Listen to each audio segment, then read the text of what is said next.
O Papa Francisco está nos Emirados Árabes para uma visita histórica. O Papa Francisco se tornou o primeiro Papa a visitar a Península Arábica.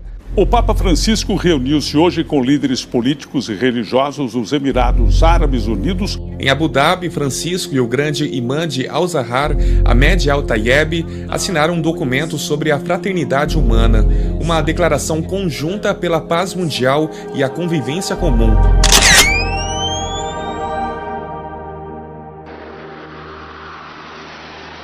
Caças da Força Aérea sobrevoaram o local, lançando fumaça amarela e branca, as cores da bandeira do Vaticano, em sinal de boas-vindas.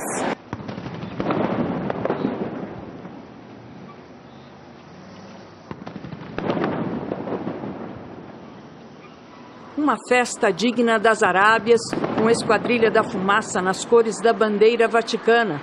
Ainda que esta viagem a Abu Dhabi seja acompanhada pelo fantasma do Iêmen, onde a Arábia Saudita e os Emirados Árabes participam de uma guerra que mata não só com armas, mas com a fome, os líderes dos católicos e dos muçulmanos estão mais próximos.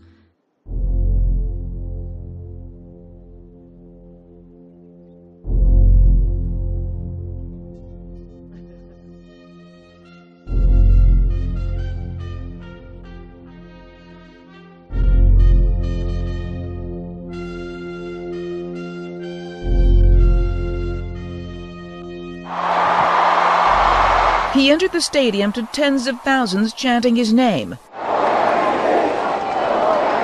It was as if the Holy Spirit really was present among us.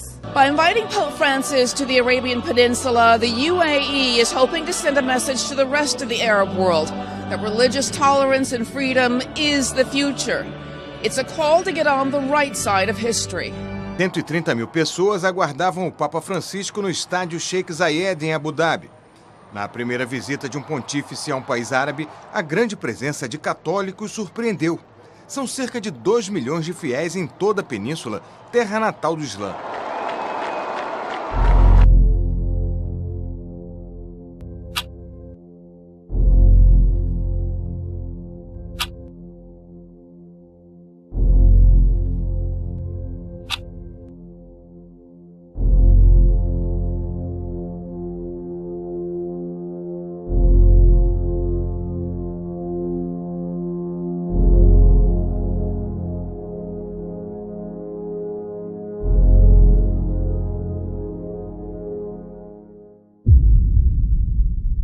Your Highnesses, ladies and gentlemen, we are honored to listen to a papal message to governments of the world from His Holiness Pope Francis, the head of the Catholic Church.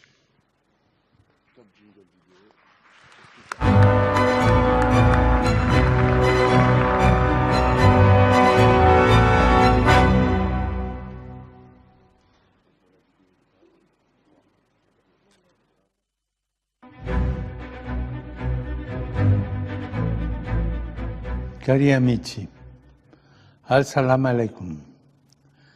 La pace sia con voi. Os líderes dos católicos e dos muçulmanos estão mais próximos. Francisco comparou esse encontro de fraternidade à Arca de Noé, só que agora para salvar a paz.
É chegada a hora em que as religiões, com coragem e audácia, ajudem a família humana a se reconciliar, disse o Papa Francisco. O Papa afirmou ainda que as pessoas não devem cair na tentação recorrente de julgar os demais como inimigos e adversários. O pontífice também disse que as religiões, de modo especial, não podem renunciar à tarefa urgente de construir pontes entre os povos e as culturas. Cerca de 10% da população são católicos, mas apesar da relativa abertura religiosa, as celebrações públicas são proibidas. Em Abu Dhabi, Francisco e o grande imã de Al-Azhar, Ahmed Al-Tayeb, assinaram um documento sobre a fraternidade humana, uma declaração conjunta pela paz mundial e a convivência comum. O pontífice ressaltou que nos Emirados Árabes Unidos, o deserto se transformou em um lugar próspero e hospitalar.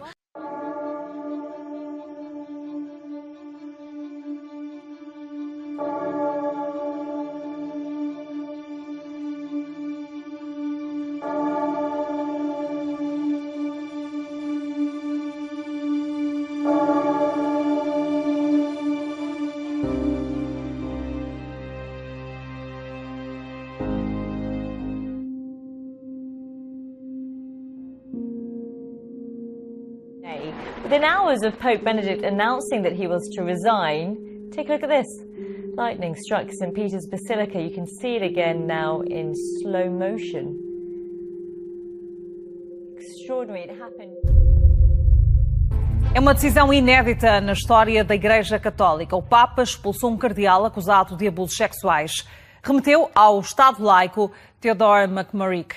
O Papa Francisco reconhece assim como definitiva a sentença da Congregação da Doutrina da Fé. McCarrick, aos 88 anos, é um dos sacerdotes envolvidos no escândalo de pedofilia da Igreja nos Estados Unidos. Está acusado de abuso sexual sobre pelo menos um menor e deixa agora de pertencer à Igreja. Diante da imprensa internacional, o Vaticano apresentou os detalhes da Cúpula Mundial sobre a Pedofilia, convocada pelo Papa. Francisco vai se reunir com os presidentes das conferências episcopais do mundo inteiro durante a reunião que começa na próxima quinta-feira e vai até domingo. A reunião é uma oportunidade para derrotar o monstro dos abusos sexuais na Igreja.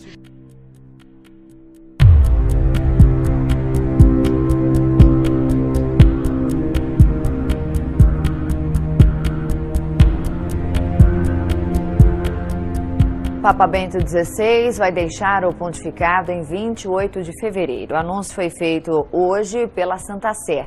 Em nota, o religioso afirma estar ciente da gravidade do ato, mas que o faz de livre e espontânea vontade e que continuará a servir a Igreja como um homem de fé.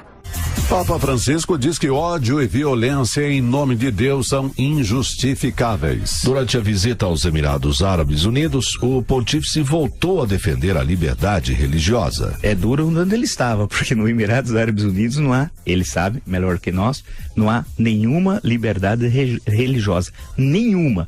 Vale lembrar também, onde ele está, a religião dominante pressupõe a guerra santa, que incentiva o ódio e a violência. Então é uma visita turística, porque na verdade a grande questão é que há uma incompatibilidade radical entre os valores da modernidade e o islamismo. Today I want to talk about Chrislam, the Chrislam cross, some things going on with the interfaith movement. Chrislam, you might have wondered about that.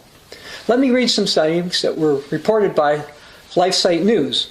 Acredite ou não, realmente existe um movimento religioso chamado Chrislam. Começou na Nigéria na década de 80 como uma tentativa de nutrir a paz entre muçulmanos e cristãos por fundir os elementos do Islã e do cristianismo. Seus seguidores salientam as semelhanças entre as duas fés e reconhecem tanto o Alcorão como a Bíblia como livros sagrados. Now, the Vatican released a logo.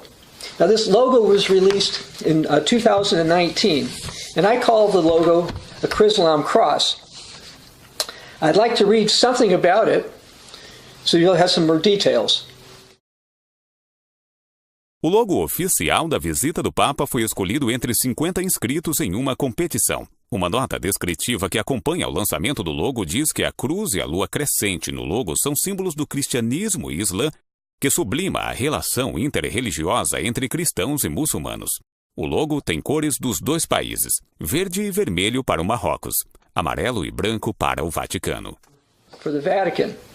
So this particular cross, Chrislam cross, was put together for a conference that's going to be in Morocco in March 2019. Now, one of the things I found really interesting about this particular logo is that the crescent moon almost encircles it completely. And therefore, perhaps Muslims might think this is showing that Islam is going to dominate the entire world.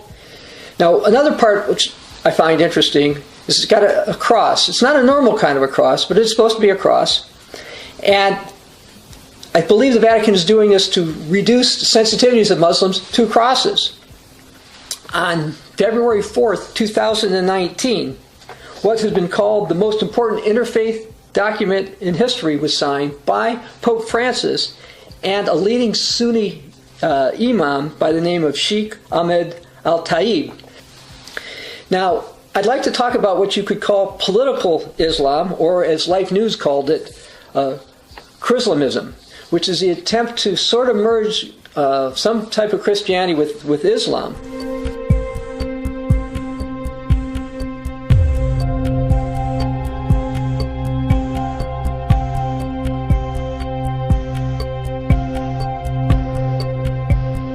Now, as it turns out, of course, it's not just the Vatican and some Islamic leaders who were trying to make these deals. The World Council of Churches, United Nations, and various others are trying to do the same thing. This is also consistent with the Pope's Laudato Si. But the Bible warns to be careful about this. So some type of a one-world religion is going to come. As I've mentioned before, it's not going to be that everybody's going to do all the exact same practices, the same particular religious practices. Basically, what's going to be allowed is different cultural changes, but as long as people will worship the beast, the emperor, kind of like the ancient Roman Empire, this is basically be the type of one-world religion they want to do. That an Eastern Orthodox writer put out 20 years ago, over 20 years ago, back in 1997. This was in Orthodox Life. A qual Maria, então, os muçulmanos e protestantes estão sendo atraídos? Hoje, como os cristãos heterodoxos se tornam mais e mais ecumênicos e trabalham rumo à criação de uma igreja mundial, começou a busca por uma Maria de reconhecimento universal, uma que será atrativa não apenas àqueles que portam o nome cristãos, mas aparentemente aos muçulmanos e outros também. Assim como são feitas tentativas para se identificar o novo Cristo, cujo conceito dos muçulmanos seja a vinda do seu Mahdi e como o Messias ainda esperado pelos judeus. Este, claro, não será de modo algum Cristo, mas o anticristo. Now the Bible does say a temporary peace deal is going to happen. It's what I was mentioning in Daniel 9:27. And that's kind of the goal, by the way, of the Chrislam movement, is to have some kind of a peace deal. But the Bible says that will not end. That will end in disaster, not just for the Europeans and the Muslims, but also for example, the United States. And you can read about this in Daniel 11, verses 39 to 45. While being nice and not being violent to Muslims and people of other faiths, that's a good thing. But promoting a Chrislam cross, promoting Chrislam, promoting an interfaith agenda, attempting to use Marianism, all these things are not part of the original Christian faith, and none of them should be used. The interfaith agenda is being played out right now before us. We're seeing interfaith deals, interfaith symbols, interfaith discussions, and politicians are supporting this as well. The Bible says to come out of her, and if you're a true Christian, you will not fall for this. Do not be one who's going to be deceived, even if there are signs and lying wonders that are going to try to promote this. Because the reality is, the way of the world is not going to make it. The interfaith agenda is inconsistent and contrary to what the Bible says. And the Bible says that it will ultimately fail. So believe the Bible. Don't fall for the interfaith agendas or Chrislam or any of that type of thing.